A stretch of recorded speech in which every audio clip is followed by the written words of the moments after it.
प्रिय विद्यार्थियों, जय श्री राम। हिंदी कक्षा में आपका एक बार फिर से हार्दिक स्वागत है। मित्रों, 2 पाठ हमारे कंप्लीट हो चुके हैं। तीसरा प्रकरण काव्य पाठ राम नरेश त्रिपाठी के द्वारा लिखित है। राम नरेश त्रिपाठी जिन्होंने पथिक काव्य लिखा था, श्रेष्ठ कवियों में से शुमार हैं।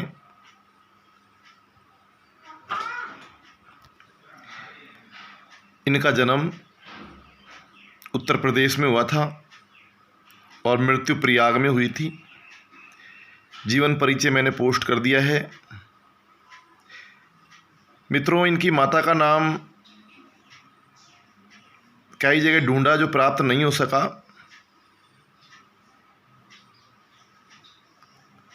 आप में से यदि किसी को पता लगता है तो आप मुझे भी बताएं।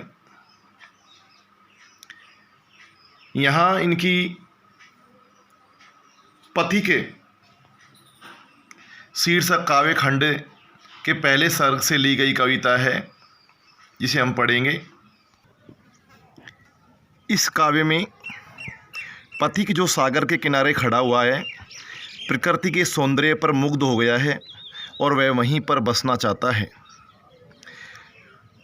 वह अपनी संबोधन शैली में अपनी प्रेमिका को वहाँ का दृश्य सुना रहा है। आप भी उसका आनंद लीजिए। भाषा सरल है, संस्कृतनिष्ठ है और शैली संबोधात्मक है।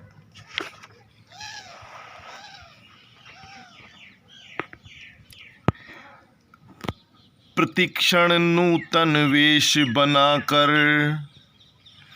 प्रतिक्षण नूतन वेश बनाकर रंग बिरंग निराला रवि के सम्मुख थिरक रही है नभ में वारिद माला। नीचे नील समुद्र मनोहर, नीचे नील समुद्र मनोहर, ऊपर नील गगन है। घन पर बैठ बीच में विचरूं, यही चाहता मन है, मेरा यही चाहता मन है। रत्नाकर गर्जन करता है, मलया नील बहता है, हरदम यह हौसला हृदय में प्रिय भरा रहता है। इस विशाल विस्तृत महिमा में रत्नाकर के घर के कोने कोने में लहरों पर बैठ फिरूं मैं जी भर के, फिरूं जी भर के। निकल रहा है जल निधि तल पर, निकल रहा है जल निधि तल पर, दिनकर बिंब अधूरा।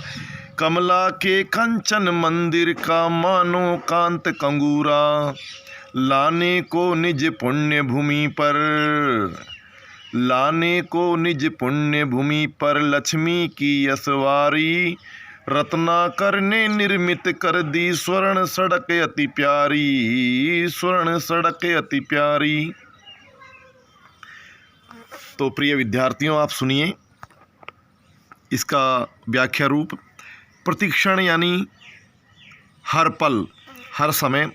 नूतन अर्थात नवीन। वेश यानी रूप। बनाकर। रंग बिरंग यानी रंग बिरंगा। निराला यानी अनोखा। रवि के सम्मुख थिरक रही है नभ में वारिद माला। रवि यानी सूर्य, सम्मुख यानी सामने, थिरक यानी नाच रही है, नभ में यानी आसमान में, वारिद माला यानी बादलों की लड़ियां अर्थात वर्षा की बूंदें। नीचे नीले समुद्र मनोहर, नील यानी नीला, मनोहर यानी मन को मोहने वाला, और गगन यानी आसमान, विचरूं यानी भ्रमण करूं। तो हर पल नवीन वेश बना करके, रंगीन वेश बना करके, मन को मोहने वाला निराला रूप बना करके सूर्य के सामने आसमान में बादलों की लड़ियां नाच रही हैं। हर पल नया वेश बना करके, रंगीन वेश बना करके, निराले रूप से, अनोखे रूप से सूर्य के सामने आसमान में बादलों की लड़ियां नाच सी रही हैं। नीचे नील समुद्र मनोहर, नीचे मन को मोहने वाला नीला समुद्र है, ऊपर नील गगन है और ऊपर नीला आसमान है। घन पर बैठ बीच में विचरूं, यही चाहता मन है कि मैं बादलों पर बैठ कर के समुद्र के बीच में इस सागर के ऊपर भ्रमण करूं, यही मेरा मन चाहता है। मैं बादलों पर बैठ कर के आसमान और सागर दोनों के बीच में विचरण करूं, भ्रमण करूं, यही मेरा मन चाहता है। रत्नाकर गर्जन करता है, मलिया नील बहता है। हे प्रिय, रत्नाकर यानी सूर्य गर्जना कर रहा है। सॉरी मित्रों, रत्नाकर अर्थात सागर गर्जन कर रहा है और मलिया नील बह रहा है, अर्थात मलय पर्वत से आने वाली सुगंधित हवाएं बह रही हैं। हरदम यह हौसला हृदय में प्रिय। हे प्रिय, मेरे मन में, मेरे हृदय में हमेशा यह जोश और उत्साह भरा रहता है। इस विशाल विस्तृत महिमा में रत्नाकर के घर के कोने कोने में लहरों पर बैठकर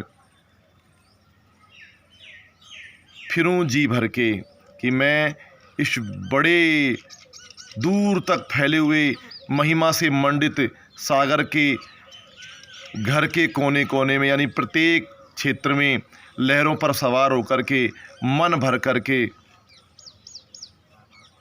विचरण करूं। निकल रहा है जल निधि तल पर दिनकर बिंब अधूरा। इसे ध्यान से सुनिए मित्रों। निकल रहा है जल निधि तल पर दिनकर बिंब अधूरा, कमला के कंचन मंदिर का मानो कांत कंगूरा। कि सूर्य, दिनकर बिंब यानी सूर्य का प्रतिबिंब, अधूरा यानी आधा, जल निधि तल यानी सागर के तल पर, ऊपरी पैंदे पर, सतह पर निकल रहा है, यानी निकल रहा है, यानी अधूरा सूर्य, आधा सूर्य सागर के तल पर दिखाई दे रहा है। कमला के कंचन मंदिर का मानो कांत कंगूरा, और वह ऐसा नज़र आ रहा है मानो लक्ष्मी जी के, कमला यानी लक्ष्मी, कंचन यानी सोना, कि लक्ष्मी जी के सोने के भवन का सुंदर कंगूरा हो, झरोखा हो। कांत यानी सुंदर, कंगूरा यानी झरोखा। कि सूर्य का अधूरा प्रतिबिंब जल की सतह पर, सागर की सतह पर इस प्रकार से निकलता हुआ नजर आ रहा है जैसे माता लक्ष्मी के सोने के भवन का सुंदर झरोखा हो। लाने को निज पुण्य भूमि पर लक्ष्मी की असवारी, अपनी पवित्र भूमि पर, अपनी पुण्य भूमि पर, यानी अपनी क्षेत्र में लक्ष्मी जी की सवारी को लाने के लिए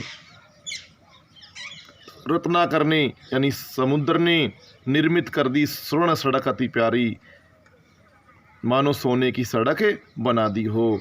ऐसा लगता है कि जैसे माता लक्ष्मी की सवारी को सागर पर उतारने के लिए खुद सागर ने ही स्वर्ण यानी सोने की सड़क बना दी हो। कैसे? जब सूर्य की किरणें अधूरी पड़ती हैं और सागर पर पड़ती हैं तो मानो सागर ने लक्ष्मी जी के लिए सोने की सड़क बना दी हो।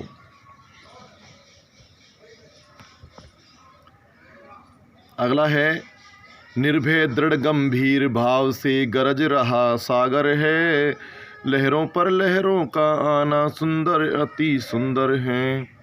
कहो यहाँ से बढ़कर सुख क्या पा सकता है प्राणी, अनुभव करो हृदय से हे अनुराग भरी कल्याणी। तो कवि कहता है कि हे प्रिय, निडर होकर के, दृढ़ता से और गंभीर भाव से समुद्र गरज रहा है, यानी गर्जना कर रहा है। लहरों पर लहरों का आना, सागर की एक के बाद एक लहरों का उठना अत्यंत सुंदर दृश्य उत्पन्न कर रहा है। कहो यहाँ से बढ़कर सुख क्या पा सकता है प्राणी। कि हे प्रिय, हे अनुराग प्यार से भरी कल्याण करने वाली, तुम इसे अपने हृदय में अनुभव करो और यह बताओ कि क्या यहाँ से बढ़कर के उत्तम सुख कोई कहीं प्राप्त कर सकता है। ठीक है।